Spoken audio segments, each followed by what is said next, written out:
Donc je commence ce matin avec une question. De quoi avez-vous peur? De quoi avez-vous peur? Alors quand on est enfant, on a peur du noir. Même des adultes ont encore peur du noir aujourd'hui. Hein. C'est certain. Mais la peur, c'est quelque chose de naturel. Ça fait partie de la vie humaine, on peut dire que c'est universel. La peur, elle est même salutaire, parce qu'elle nous protège. Les adolescents, on les voit à peur de rien. Ils affrontent le danger, même le danger au point de prendre de gros risques. Hein. Je me souviens quand j'étais jeune, on se jetait d'une falaise là en Espagne pour le plaisir, hein, mais sans avoir vraiment conscience. Hein. Parfois, il y avait un rocher juste à côté, mais on était à 2 doigts de la mort. Hein. Et les adolescents, ils sont comme ça. Voilà. Et la peur peut nous garder. On va se retenir, hein, et les jeunes vont se retenir de faire quelque chose, et heureusement, parce que il y en a aussi qui meurent, parce que ils passent au-delà de leur peur. Donc la peur nous garde de la folie. Mais il y a une peur dont Dieu veut nous délivrer. Parce que la peur, c'est pas que les adolescents et les enfants. Hein. On a tous peur à un moment de notre vie, d'une chose ou d'une autre. Ça fait partie, comme je vous l'ai dit, de la vie de l'homme. Mais il y a une peur dont Dieu veut nous délivrer. C'est la peur provoquée par un oubli de Dieu, un oubli de ce qu'il est et de ce qu'il veut faire dans nos vies. Parce que la peur peut parfois être irrationnelle, elle peut être démesurée. Quelque chose, finalement, qui ne devrait pas être quand nous avons Dieu pour Père. Il y a des peurs, on ne devrait pas les avoir, puisque nous avons Dieu pour Père. On peut avoir peur de la disette, peur de ne pas réussir à payer son loyer. On peut avoir peur de ne pas voir sa prière exaucée. Peur de ne pas voir un rêve s'accomplir. Voilà, on l'espère, on l'espère. Peur pour son avenir. Peur de la solitude. Peur de ne pas voir un changement. Vous savez, parfois vous demandez, vous priez pour quelqu'un et finalement vous finissez par avoir peur que ça n'arrivera jamais. Il n'y aura pas de changement. Ou bien peur pour soi-même aussi, hein, parce qu'on se connaît. Donc on a peur. Peur qu'il n'y ait pas de changement en soi, qu'on reste toujours les mêmes, et qu'on retombe encore et encore et encore. On peut avoir peur pour sa famille, avoir peur pour ses enfants. On peut avoir peur de la maladie, hein, peur du Covid-19. On peut avoir peur de quelqu'un. Ça peut être un employeur qui nous mène la vie dure. Ça peut être un collègue, un rival, un jaloux, qui essaye sans arrêt de mettre des bâtons dans les roues. On peut avoir peur d'un voisin agressif. Hein. Parfois, c'est même dans un couple. Il y a certains couples, il y a une peur dans le couple, à cause de l'un ou de l'autre. On peut avoir peur d'une situation qui peut arriver. Elle n'est pas là, mais on se dit, ça peut arriver, et ça nous fait peur. Et on peut avoir peur, bien sûr, de soi-même. Donc la peur, elle existe dans la vie de chacun. Elle est là, hein, ponctuellement, elle apparaît. Alors ce matin, j'aimerais qu'on prenne le livre de Josué. On s'était arrêté maintenant, il y a quelques mois, dans le livre de Josué, et donc j'aimerais qu'on reprenne Josué, et on va lire le chapitre 11, puisque nous étions arrivés au chapitre 10. Donc Josué,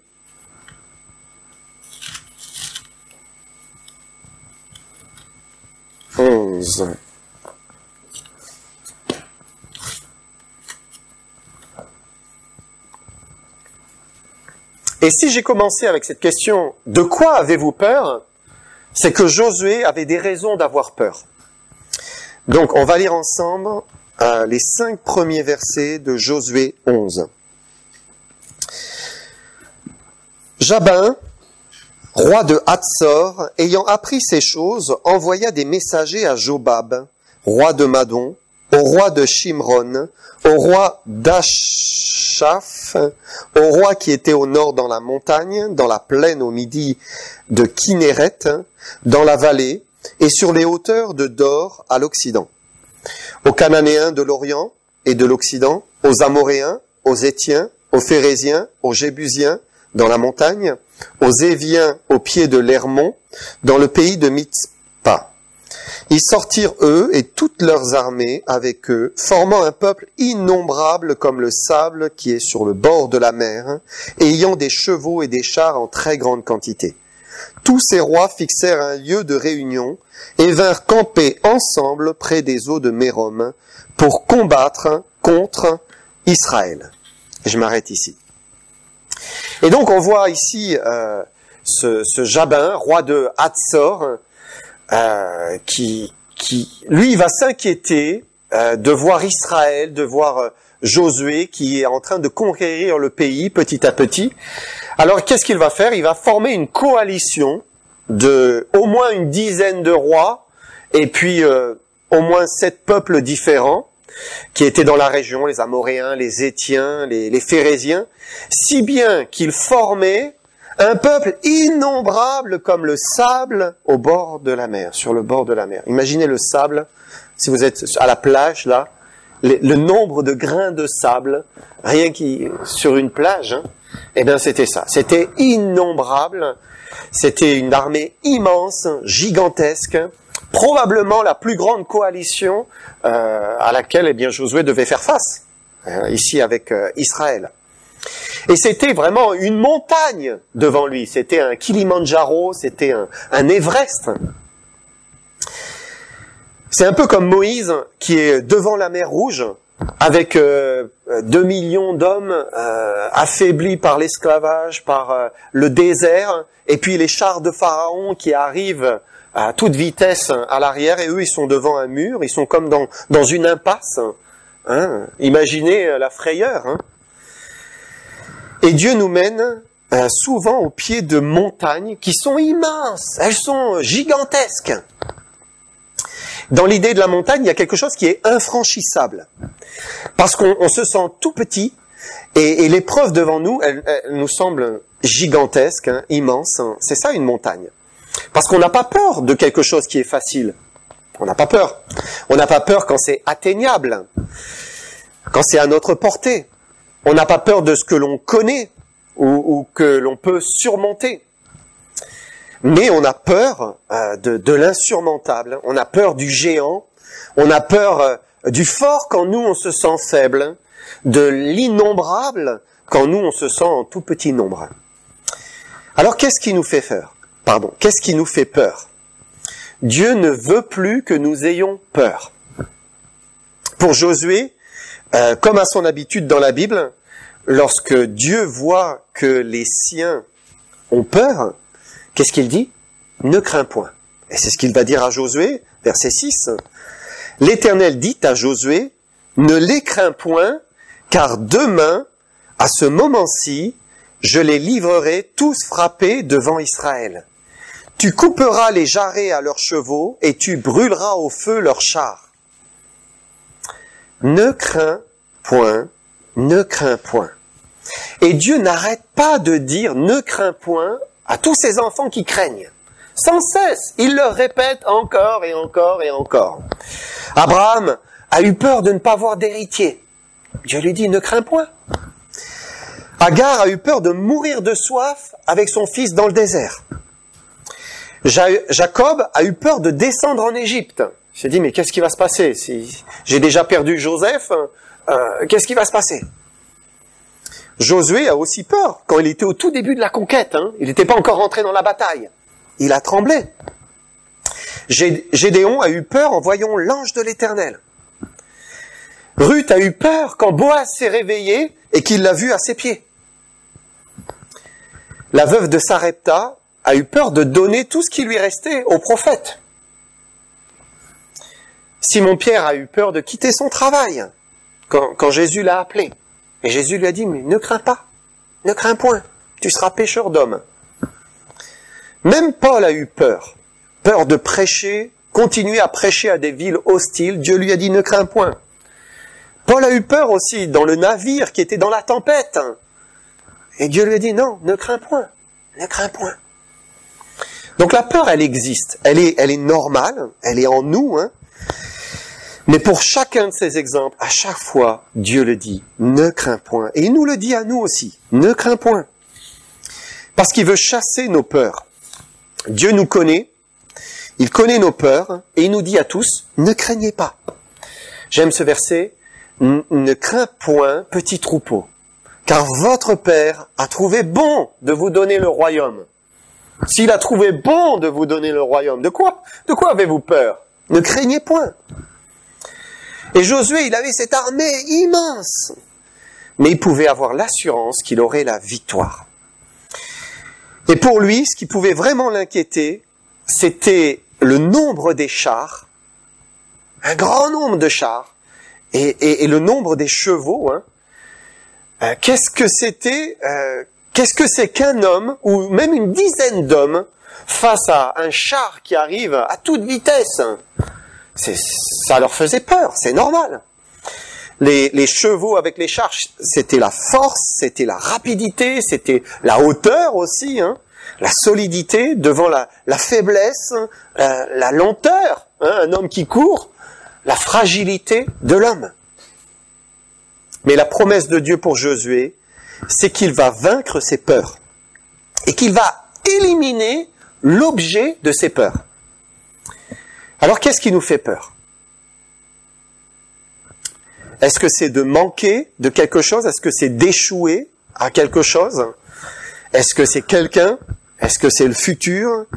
Est-ce que c'est la peur d'un espoir déçu? La peur d'un malheur? Dieu veut nous faire triompher de l'objet de nos peurs. Et sa promesse, c'est qu'il va nous libérer et nous permettre de vaincre notre plus grande peur. Alors maintenant, on se dit comment?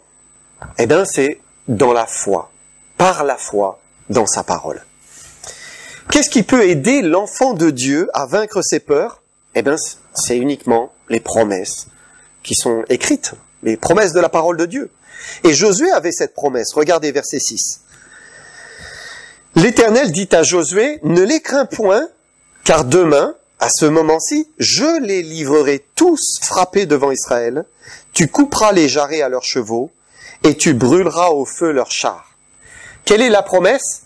Je les livrerai. Donc c'est moi qui vais agir, c'est Dieu qui va agir, c'est toujours Dieu qui agit dans nos vies. C'est lui qui intervient, c'est sa promesse d'intervenir pour nous délivrer. Mais ça ne veut pas dire qu'il n'y a rien à faire. Puisque après il dit, je les livrerai, tu couperas les jarrets des chevaux, et tu brûleras au feu les chars. Et Dieu nous donne des promesses, mais ensuite, une fois qu'on s'appuie sur la promesse, il faut agir. Il faut faire ce que Dieu nous demande, il faut avancer et faire confiance. Et on a des promesses qui sont suffisantes dans tous les domaines, dans énormément de domaines. Et mon Dieu pourvoira tous vos besoins. Tous vos besoins. Ne crains point. Dieu est fidèle. Aussi vrai que Dieu est fidèle. Avec mon Dieu, je franchis les murailles. Que peut me faire un homme? Christ est mort pour nous. Si nous confessons nos péchés, il est fidèle et juste pour nous les pardonner, nous purifier de toute iniquité. Donc les promesses, elles sont là.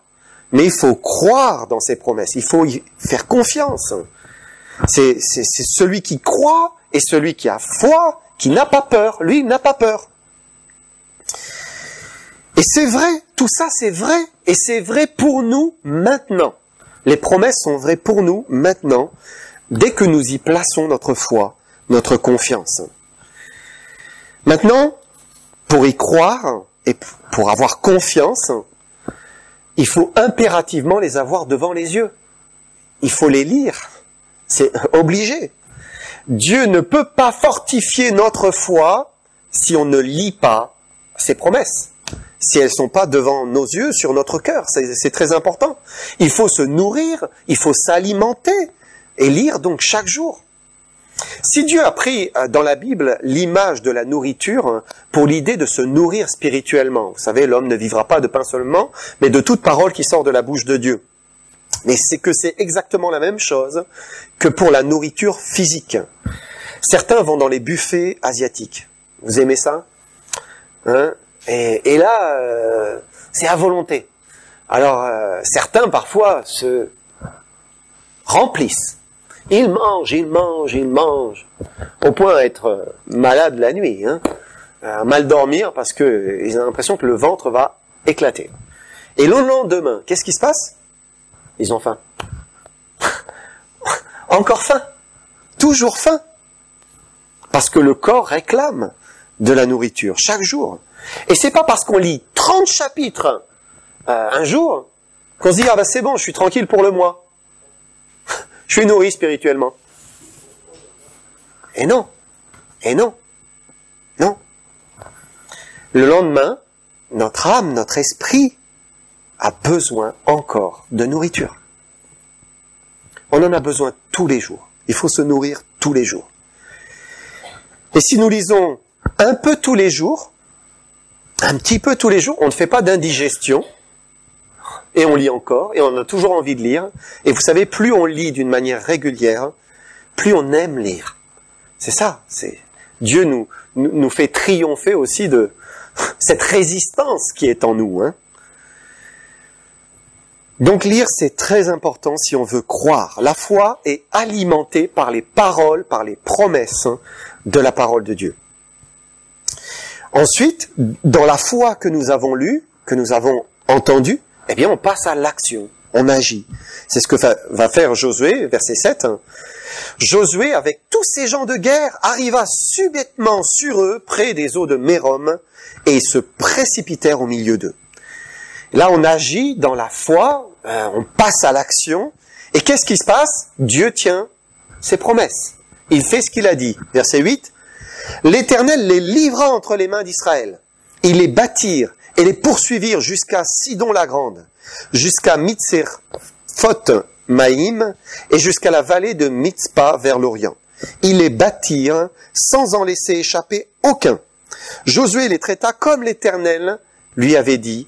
Il coupa les jarrets à leurs chevaux et il brûla leurs chars au feu. Et là, Josué a vaincu ses peurs.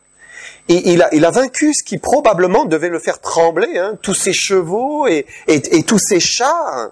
Il les a vaincus, il a triomphé de cette armée gigantesque. J'aimerais qu'on passe au verset 15.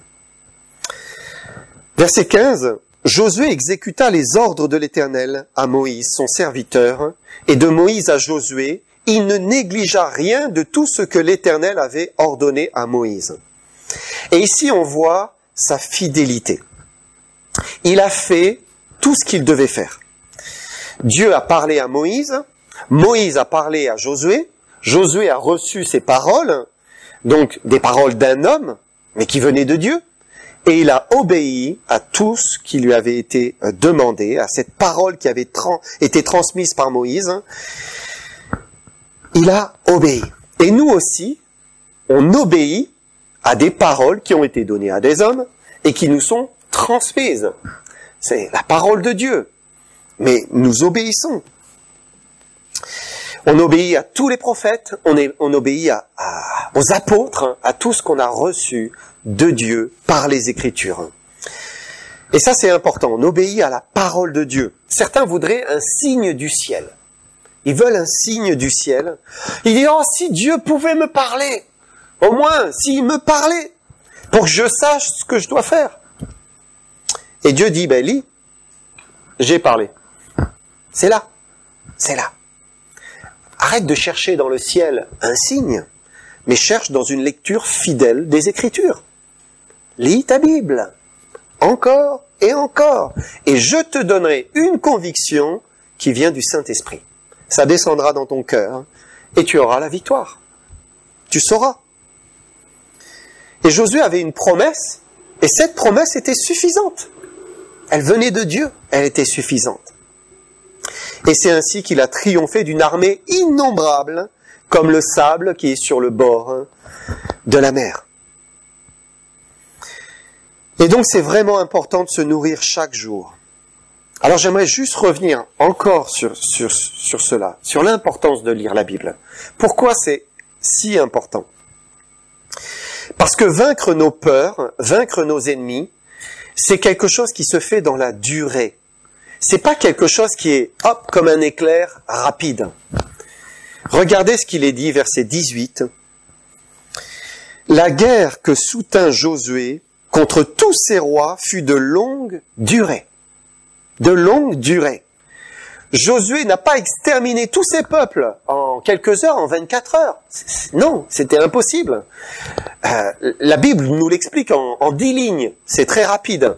Mais ça a été un combat qui a duré dans le temps, des mois. On ne sait pas, peut-être plus, on ne sait pas. Et c'est pour cela qu'il faut se fortifier chaque jour, des promesses chaque jour, parce que c'est le seul moyen de franchir notre montagne. Alors on aimerait bien que Dieu aplanisse la montagne, que ça s'abaisse subitement devant nous et qu'il n'y ait pas d'épreuve. Et Dieu le fait parfois. Parfois c'est vrai. Hop. Voilà, mes enfants, comment dire, il y avait des choses qui les dérangeaient à l'école. Dieu a aplani la montagne là. École à la maison. Super, tout le monde en a profité, très heureux, c'était super, merci Seigneur. Parfois Dieu le fait, il aplanit, il abaisse. Mais souvent, il laisse la montagne. Elle est là, il faut la franchir. Comme ici pour Josué. Ça aurait été certainement plus facile si tout le monde levait le drapeau blanc, capitule en disant nous sommes vos esclaves, voyez. Mais c'est pas ce que Dieu a permis. Dieu en a décidé autrement. Regardez versets 19 et 20. Il n'y eut aucune ville qui fit la paix avec les enfants d'Israël, excepté Gabaon, habité par les Éviens. Ils les prirent toutes en combattant, car l'Éternel permit que ces peuples s'obstinent à faire la guerre contre Israël, afin qu'Israël les dévoue par interdit, sans qu'il y ait pour eux de miséricorde, et qu'il les détruise comme l'Éternel l'avait ordonné à Moïse. Et Dieu voulait purifier le pays du péché, de l'idolâtrie, de l'iniquité, et il voulait le faire par Israël. Il avait choisi comme un instrument. Alors la montagne n'allait pas s'abaisser pour Josué et le peuple, il fallait s'accrocher à la promesse, croire et la franchir. Pourquoi Dieu agit ainsi? Pourquoi? Pourquoi il n'abaisse pas certaines de nos montagnes? Parce qu'il veut nous rendre plus forts. C'est pour cela. Il veut nous rendre plus forts. S'il nous aidait tout le temps, s'il écartait les difficultés comme ça, sur le chemin, on deviendrait faible, on deviendrait sans force. On serait tellement habitué à la facilité, habitué à ne faire aucun effort, habitué à aucune lutte. Mais Dieu veut nous rendre forts et inébranlables. Et ce n'est possible qu'en nous fortifiant au travers des difficultés, au travers des montagnes qui sont devant nous, des épreuves à franchir. Et son but, c'est quoi? Son but, c'est qu'au final, on soit capable d'affronter même des géants. Des géants. Parce que c'est ce qui va se passer pour Josué. Juste après cette longue bataille, Josué est encore plus fort, si bien qu'il va exterminer les Anakim. Vous vous souvenez de ça? Les Anakim, la race des géants. C'est ce que nous lisons versets 21 et 22. Dans le même temps, Josué se mit en marche et il extermina les Anakim de la montagne d'Hébron, de Débir, d'Anab, de toute la montagne de Juda et de toute la montagne d'Israël. Josué les dévoua par interdit avec leurs villes. Il ne resta point d'Anakim dans le pays des enfants d'Israël.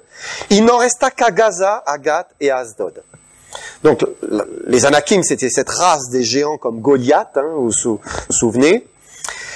C'est aussi ces géants-là que les espions, 40 ans plus tôt, ont fait peur. Ils ont eu peur de ces géants-là en entrant dans le pays. Ils devaient explorer le pays, ils sont revenus avec des informations, et ils ont eu très peur. Ils ont dit, nous y avons vu des géants, les enfants d'Anak, de la race des géants. Nous étions à nos yeux et aux leurs comme des sauterelles. Voilà, il les regardait comme ça, et il tremblait. Alors que qu'ils soient une sauterelle à leurs yeux, ça va. Mais qu'ils soient des sauterelles à leurs propres yeux, ben c'est ça où, là, ça devient un problème. ça devient un problème. Et ces enfants d'Anak, ces géants, ça représente les plus grandes peurs, en fait. Et nous aussi, on a des peurs. Parfois, elles sont cachées, elles sont secrètes, enfouies, mais elles sont là, elles sont bien réelles. Dieu veut nous faire triompher de nos peurs. Triompher. Alors, il permet qu'une montagne s'élève devant nous. Il nous pousse à nous nourrir de sa parole, de ses promesses, pour fortifier notre foi, pour qu'on la franchisse, et qu'ainsi on soit plus fort en lui. Et au moment venu, quand Dieu le choisit, il met un géant qui nous effraie.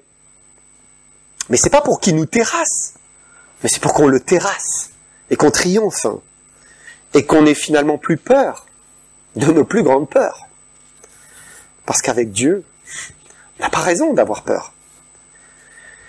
Il est dit que Josué extermina les Anakim de la montagne d'Hébron. Il ne restera point d'Anakim dans le pays des enfants d'Israël.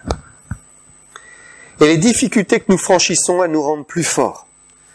Que ce soit le travail difficile pour l'un, que ce soit les devoirs, les examens pour des collégiens, pour des lycéens, pour des étudiants, que ce soit d'endurer une épreuve difficile, quelque chose qui est long, qui est dans la durée. La Bible dit « Toute chose concourt au bien de ceux qui aiment Dieu, de ceux qui sont appelés selon son dessein. » Et Dieu nous rend plus forts à chaque nouvelle difficulté, quand on la traverse par la foi, quand on compte sur lui. Alors la vie, c'est une bataille. La vie est difficile, hein. C'est vrai. La vie, avec toutes ses épreuves, elle est difficile. Il y a beaucoup de luttes. Il y a beaucoup de sueur. Parfois, des pleurs aussi. Mais Dieu nous donne aussi du repos. Il nous donne du repos. Il veut nous donner du repos. Après les combats, une fois qu'ils avaient vraiment attaqué toutes ces nations et tout le pays, eh bien, ils ont pu recevoir l'héritage. Israël a reçu son héritage, c'est-à-dire chacun a reçu sa portion, sa terre, et pouvait se mettre à s'occuper de son petit lopin de terre, là. Verset 23, nous lisons, « Josué s'empara donc de tout le pays, selon tout ce que l'Éternel avait dit à Moïse. Et Josué le donna en héritage à Israël, à chacun sa portion, d'après leur tribu. Puis, le pays fut en repos et sans guerre. » Puis, le pays fut en repos et sans guerre. Et ça, c'est là où Dieu nous conduit. Hein? Dieu nous conduit au pays du repos. Le repos, c'est aussi pour nous, pour les enfants de Dieu, pour ceux qui ont accepté, qui sont passés au travers de leur combat. Un jour, Dieu nous donne de goûter à ce repos. Alors peut-être, vous dites, oui, on va se reposer au ciel. Je sais. Non. Oui, bien sûr, on va se reposer au ciel. Mais pas que. Il y a aussi un repos aujourd'hui pour l'enfant de Dieu qui marche avec le Seigneur. Parce que s'il y a des difficultés et des vallées, il y a aussi des hauteurs dans la vie chrétienne. Et si nous souffrons à cause des difficultés, peut-être, parfois on souffre à cause de nous-mêmes, à cause du péché, Dieu nous dit à nous qui sommes ici sur terre, il nous dit qu'il y a un repos de sabbat pour le peuple de Dieu. Et ça, c'est maintenant, c'est ici. C'est pour ça que l'auteur de l'Épître aux Hébreux va même dire « Empressons-nous donc d'entrer dans ce repos, afin que personne ne tombe en donnant le même exemple de désobéissance. » Il parle pas du ciel, là. Il dit pas « Mais dépêchez-vous d'entrer au ciel. » C'est pas en notre pouvoir. Mais empressons-nous d'entrer dans ce repos. Qu'est-ce que c'est? C'est le repos que l'on trouve en Dieu. Le repos qu'on trouve en Jésus-Christ. C'est ça, il y a un repos en Jésus-Christ. Quand on entre en lui et que l'on demeure en lui, on se repose de ses œuvres comme Dieu s'est reposé des siennes. Et alors, eh bien, du coup, la vie est beaucoup plus facile. Et c'est là, quand on est en lui, c'est là où on a confiance. C'est là où on est dans la paix. C'est là où on laisse Dieu agir, et Dieu agit. Et il agit au travers de nous. Même, tu nous donnes la paix parce que tout ce que nous faisons, c'est toi qui l'accomplis pour nous. C'est toi qui fais les œuvres au travers de nous. Quel repos! Quel repos! C'est certes une montagne, mais Dieu qui agit en moi. Ben, je franchis la montagne. Je n'ai plus peur du géant. Je n'ai plus peur. Et le pays de Canaan, c'est l'image de la vie chrétienne victorieuse, où l'âme se repose en lui, se repose en Christ. Et si c'est lui en nous, alors ce n'est plus nous. Nous sommes morts. Et lui vit en nous. Alors, eh bien, n'ayons plus peur. Et fortifions notre foi dans la parole, dans les Écritures, dans les promesses. Lisons, nourrissons-nous et avançons avec le Seigneur. Voilà, que le Seigneur vous bénisse.